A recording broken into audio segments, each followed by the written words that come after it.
तू बस खाना बना। रचना की शादी एक ऐसे परिवार में हुई थी जहां जेठानी और सास सभी लोग कामकाजी थे।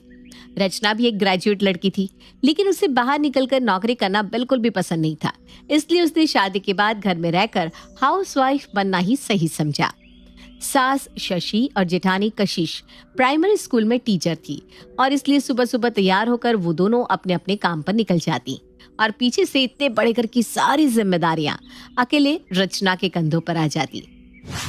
मम्मी जी, मैं सोच रही थी कि थोड़ा दूध और बढ़ा लिया जाए, दूध कम पड़ जाता है। मैं फोन कर देती हूँ रामू को, आज से ही 2 लीटर दूध और दे दिया करे। देख छोटी बहू, तू ना बस खाना बना। क्या आना है, कितना आना है, ये सब देख पाना तेरे बस का काम नहीं। वो सब मैं देख लूंगी। लेकिन मम्मी जी, मैं तो बस। मैंने कहा ना, तू बस जा और जाकर खाना बना, कहीं डिनर लेट ना हो जाए। मम्मी जी बाहर जाकर नौकरी करती हैं, तो उन्हें ऐसा लगता है कि जो बाहर निकलता है दिमाग बस उसी में होता है। घर में रहने वाला तो बस रोटी ही बना सकता है। हर बात पर बस यही कहती है, तू बस खाना बना। अरे खाना बनाना भी कोई मजाक नहीं होता। इतने बड़े परिवार में हर इंसान की छोटी सी छोटी जरूरत और पसंद नापसंद को ध्यान में रखते हुए मैं सबके लिए खाना बनाती हूँ। सबके जागने से पहले जागती हूँ, सबके सोने के बाद सोती हूँ, ताकि सबको समय पर ताज़ा और पौष्टिक खाना मिले। लेकिन बदले में मुझे क्या मिल रहा है? प्यार या सहानुभूति के 2 शब्द तो दूर की बात है। मम्मी जी तो बस तू जाकर खाना बना बोलकर मेरी अहमियत को बस खाने से तोल देती हैं। बरसों से चल रही उपेक्षा से रचना मन ही मन दुखी तो थी, लेकिन फिर भी वो अपने कर्तव्य से पीछे नहीं हट रही थी। किसी के मानने न मानने से क्या होता है? मैं तो जानती हूँ ना, खाना बनाना कोई छोटा काम नहीं होता। बस मुझे अपना फर्ज निभाते रहना है। मेरी माँ कहती थी, खाना बनाना साक्षात अन्नपूर्णा का काम होता है। कुछ दिन बाद, रचना, मेरी फाइल रखी हुई थी कपबोर्ड पर, तुमने देखी है क्या? किस रंग की फाइल थी? और शायद मैंने किताबों के साथ बुक रैक में रख दी होगी। बुक रैक में देख लो ना एक बार। रचना यार, मेरी इतनी इंपॉर्टेंट फाइल को तुमने उठाकर इधर उधर पटक दिया। अगर 2-4 अक्षर पढ़ना जानती हो तो एक बार मेरा सामान छूने से पहले पढ़ लिया करो कि क्या है और कितना जरूरी है। कौन से रंग की फाइल थी? अरे फाइल रंग से नहीं, नाम से पहचानी जाती है। घर में रहकर ना तुम बिल्कुल अनपढ़ औरतों जैसी बात करने लगी हो। अरे इसमें इतना नाराज होने की क्या बात है? पूरा कमरा बिखरा हुआ था, मैंने समेट कर ठीक कर दिया, तो अपराध हो गया क्या? और अगर वाकई फाइल इतनी जरूरी थी तो ऐसे कबाड़े की तरह क्यों पड़ी हुई थी? आगे से अपना सामान संभाल कर रखना। मुझ अनपढ़ के हाथ आ गया तो ऐसे ही खो जाएगा। मम्मी ठीक कहती है, तुम बस खाना बनाओ। तुम्हारा जन्म बस रोटियां बनाने के लिए हुआ है। तुम्हें किसी चीज की वैल्यू ही नहीं है। और वो फाइल पड़ी हुई नहीं थी, रखी हुई थी। अगर वो फाइल इंपॉर्टेंट थी तो मैंने कौन सा उसे उठाकर कचरे में फेंक दिया है? आप बात का बतंगड़ क्यों बना रहे हो? एक तो ऑफिस में जाकर बॉस की बातें सुनो, ऊपर से घर आओ तो इनकी बकवास में दिमाग लगाओ। घर में बैठकर रोटियां बनाना बड़ा आसान होता है रचना मैडम। घर से बाहर निकलो, 4 पैसे कमाओ, तब पता चलता है बाहर जाने वालों को क्या क्या झेलना पड़ता है। एक बात पूछ लो इनसे तो ऐसे एहसान जताती है जैसे काम का पूरा दिन पहाड़ तोड़ती हो। ऐसा लगता है इस घर में इज्जत उसी को मिल सकती है जो बाहर जाकर पैसा कमा कर लाता है। घर में रहकर परिवार को संभालने वाला तो यहाँ नौकर से भी बदतर है। माना कि आप लोग बाहर जाकर पैसे कमा कर लाते हैं, लेकिन मैं घर में रहकर कितने पैसे बचाती हूँ उसकी कोई अहमियत नहीं है। बड़ी बड़ी बातें करने से तो कुछ नहीं होता रचना। खाना तो कोई भी बना लेता है। 4 पैसे कमाने के लिए कोई गुण होना जरूरी होता है। आज अगर मैं तुमसे कहूं कि जाओ 1000 रुपया कमा कर दिखाओ, तो क्या करोगी? घर चलाने के लिए पैसों की जरूरत होती है और वो कमाने पड़ते हैं। इसलिए जो कमा कर लाता है इज्जत तो उसे ही मिलेगी। रचना समझ गई थी कि इस घर में उसकी कद्र करने वाला कोई भी नहीं है, इसलिए उसने किसी से भी उम्मीद करना बंद कर दिया था। भाभी, गुड्डू के नंबर कम आ रहे हैं। मुझे ऐसा लगता है कि हमें उसकी ट्यूशन चेंज कर देनी चाहिए। शायद इस टीचर का पढ़ाया उसे समझ में नहीं आ रहा। अरे रचना, अब तुम मुझे सलाह दोगी कि बच्चों को ट्यूशन कौन पढ़ाएगा कौन नहीं? बच्चों के सिलेबस के बारे में तुम्हें पता ही क्या है? कभी बुक खोलकर देखी उनकी? तुम एक काम करो, तुम ना अपना खाना बनाओ, क्योंकि वो काम तुम बहुत अच्छे से कर लेती हो। बाकी के काम देखने के लिए मैं हूं ना, मैं सब संभाल लूंगी। आज तक तो बस मम्मी जी और सूरज जी मुझे खाना बनाने के लिए ताना मारते थे, लेकिन अब तो भाभी भी उनकी देखा देखी में मुझे बातें सुनाने लगी है। बस बहुत हो गया, अब मैं और नहीं सहन करूंगी। मुझे भी खुद को साबित करके दिखाना होगा। लेकिन ऐसा क्या करूं कि मैं भी 4 पैसे कमा सकूं, मुझे भी घर में इज्जत और सम्मान मिल सके। क्यों ना मैं अपनी कुकिंग की वीडियो बनाकर सोशल मीडिया पर डालूं, शायद लोगों को पसंद आने लगे।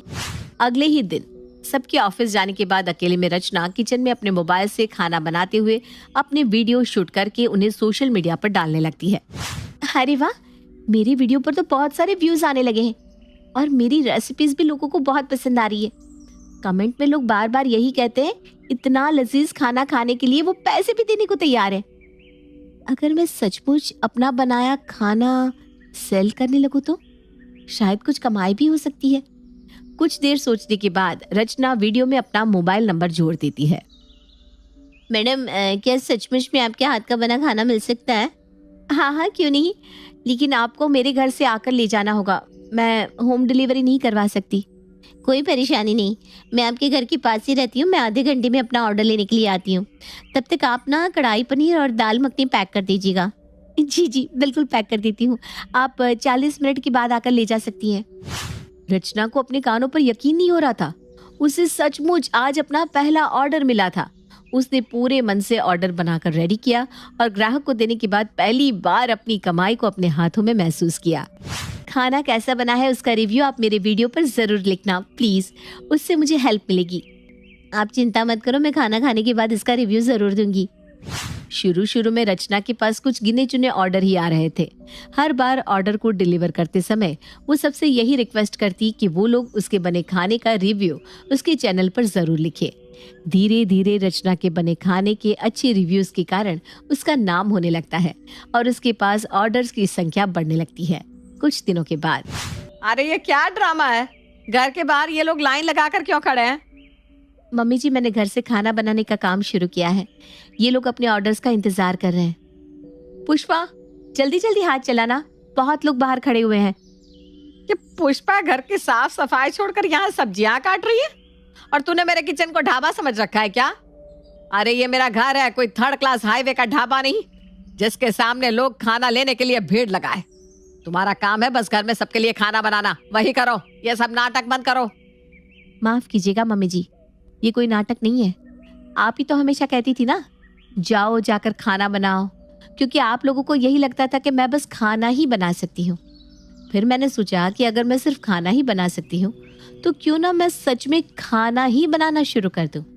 उसके बाद मैंने अपने खाने की वीडियो बनाकर सोशल मीडिया पर डालना शुरू किया। आपको जानकर हैरानी होगी मम्मी जी कि 3 महीने के अंदर मेरे चैनल पर 20,000 सब्सक्राइबर्स हो गए हैं।